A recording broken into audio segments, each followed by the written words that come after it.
बताया जा रहा है कि आइंदा माली साल के दौरान काबीना डिवीजन के लिए 68 करोड़ 87 लाख रुपए का बजट भी मुख्तस किया जा रहा है। विफाकी बजट में मुआवनीन खसूसी के लिए बजट 3 करोड़ 70 लाख से बढ़ाकर 11 करोड़ 34 लाख रुपए किया जा रहा है। 37,000 को नहीं छेड़ना, वो 68 करोड़ 87 लाख से फर्क नहीं पड़ेगा और ये 11 करोड़ 34 लाख से फर्क नहीं पड़ेगा। इसके अलावा सेंट्रल कारपोल के लिए 62 करोड़ रुपए का बजट रखने की तजवीज है। इसी तरह वजीर आजम के अखराजात में भी 14 करोड़ रुपए का बड़ा इजाफा होगा और एक ऐसे वक्त में तकरीबन आधी आबादी जब खत्ते गुर्बत से नीचे जिंदगी गुजारने पर मजबूर है, आम आदमी से मजीद कुर्बानी मांगकर 2000 अरब रुपए के नए टैक्सेस लगाए जा रहे हैं।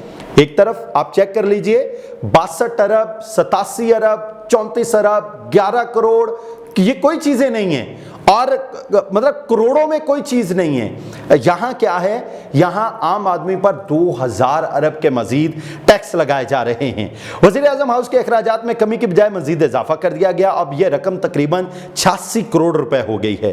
बजट में वजीर आजम हाउस की गाड़ियों के लिए 9 करोड़ रुपए का बजट, वजीर आजम हाउस की डिस्पेंसरी के लिए 1 करोड़ 44 लाख रुपए और वजीर आजम हाउस के बागीचे के लिए 4 करोड़ 8 लाख रुपए का बजट रखने की तजवीज है। सिर्फ जो बागीचा मैनेज होगा उसके लिए 4 करोड़ 8 लाख का बजट।